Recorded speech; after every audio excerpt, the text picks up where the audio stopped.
It was supposed to be the happiest day of Emily Prescott's life. The sun painted golden streaks across the Vermont hills, and a warm breeze fluttered through the white canopies of the outdoor wedding. Rows of friends and family beamed with joy, phones in hand, smiles on their faces, champagne flutes catching glimmers of light. At the heart of it all stood Emily, radiant in lace and grace, holding tightly to Jason, the man she'd waited years to find. Their fingers interlaced as they prepared to toast to forever. But in that singular moment of bliss, as the glasses raised and a cheer began to rise from the crowd, a blur of black and tan charged across the lawn with the speed of a bullet. A German shepherd, eyes locked and body tense, lunged into the air, colliding with Emily's hand just as the glass touched her lips. Champagne splashed, glass shattered, gasps echoed. The dog landed between the couple, growling low, protective. Confusion swept through the crowd. Then a voice broke through the silence. Stop. Don't drink that, it's poisoned. If you believe in kindness, second chances, or the loyalty of animals, please like this video, subscribe to Pawsitive Tales, and share it with someone who loves a good story. Comment below if you've ever seen a dog do something you couldn't explain, because sometimes, their instincts are more powerful than we realize. To understand what happened that day, you need to know who Emily was. A first-grade teacher, she lived a quiet life in a small town where everyone knew each other's names.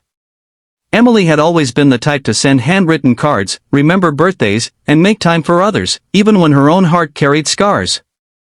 Years ago, she had been engaged to a man named Ryan Calloway. On the surface, Ryan had everything: charm, success, charisma. But behind closed doors, he was someone else entirely. Controlling, manipulative, jealous. It took Emily 2 years to leave. It took her twice as long to feel safe again. Ryan had gone to jail on unrelated charges, and Emily moved on, though the shadows of that time never fully left her. Then came Jason. A kind-hearted architect who volunteered at animal rescues and built custom treehouses for his niece on weekends. He met Emily at a coffee shop when she spilled tea on his blueprints. It was an awkward start, but their love grew slowly and steadily. Jason never pushed her to forget the past, only promised to build a better future. When he proposed under the stars with a simple gold band and no witnesses but the wind, she didn't hesitate to say yes. The wedding was planned with care. Every detail, every flower, every guest mattered to Emily. Her cousin Matt, a gruff but lovable detective, had one request: could he bring a +1 that wasn't human? Koda, a retired police dog, had saved Matt's life more than once. Now older and slower, Koda had been through more than most people. He struggled with anxiety from past missions, but Matt believed the wedding might help soothe him, bring some joy back. Emily, an animal lover to her core, instantly agreed.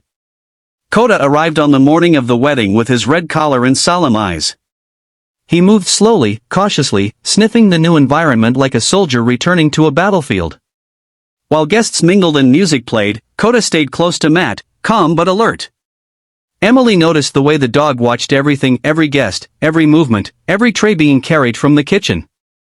At one point, he approached Emily gently, pressed his head to her leg, and let her scratch behind his ear. There was something about his presence, steady, silent, that felt like reassurance. Then came the ceremony. Vows were exchanged under the whispering trees. Emily's voice trembled with emotion as she promised love, respect, and partnership. Jason, eyes full of tears, promised to always protect her heart. When they kissed, the crowd erupted in applause. As the reception began, laughter filled the air again. Guests toasted, music swelled, and servers passed champagne flutes along pristine white tablecloths. That's when someone handed Emily her glass. The toast was meant to be lighthearted. A funny story from college, a few lines about how Emily used to be terrible at texting back, and then, cheers to the future. Emily raised her glass, Jason's hand around hers. And that's when Koda moved. In one instant, he went from calm companion to unstoppable force. He charged. Leapt. Shattered the glass from her hand. Gasps. Screams. Panic. Then silence. And finally, Matt's voice, check the glass. Right now. Within minutes, the scene turned into a controlled investigation. Matt's instincts kicked in. He noticed Koda's behavior wasn't random, he had been trained to detect chemical threats. Emily's broken glass still had liquid pooled on the grass. A medic from the fire department tested it. The result came back, toxic. The champagne had been poisoned.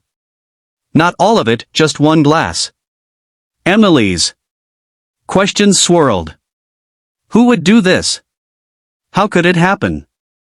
The venue staff were vetted. The catering company was reputable. Then a guest mentioned seeing someone in a staff uniform earlier, one they didn't recognize. Surveillance footage from a nearby camera caught a man slipping a vial into a flute. His face was obscured, but something in the way he moved made Matt freeze. He knew that build. That posture. That slight limp. When the footage was enhanced and run through a police database, the answer dropped like a stone in the gut. Ryan Calloway. He had been released from prison just 6 months prior. No one had told Emily he had been banned from contacting her, and his record showed he had relocated out of state. But he never left. He'd waited. Planned. Somehow, he infiltrated the venue, disguised as a temporary server, and targeted Emily with precision. His plan would have worked if not for a dog. Koda had picked up the chemical trace from across the field. His training, though long dormant, kicked in instantly. He reacted not out of fear, but instinct, a drive to protect. The chaos that followed didn't faze him. When authorities finally traced Ryan's location and arrested him 2 days later, they found fake documents, burner phones, and trace chemicals still on his gloves. He was preparing to flee. He thought he had succeeded. But he hadn't. Emily didn't sleep for days after.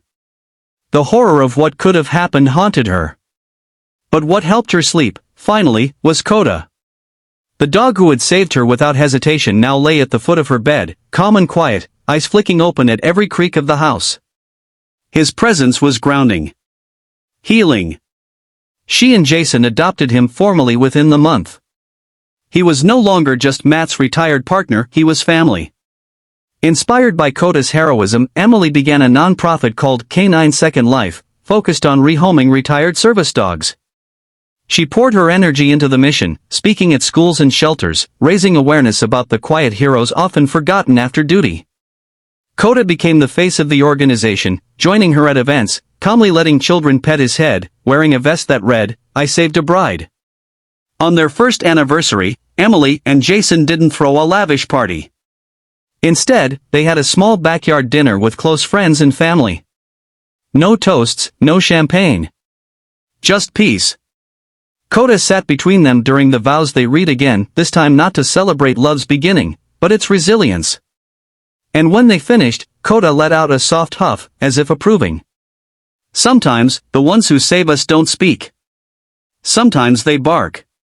Sometimes they come from shadows, broken and tired, and give us one last miracle. Koda didn't just stop a tragedy. He gave Emily a second chance, not just at love, but at life. If this story touched your heart, please like this video, subscribe to Pawsitive Tales, and share it with someone who believes in miracles with 4 legs. Let us know in the comments what you would say to Koda if you had the chance, and tell us how an animal changed your life. Your story might be the next one we tell.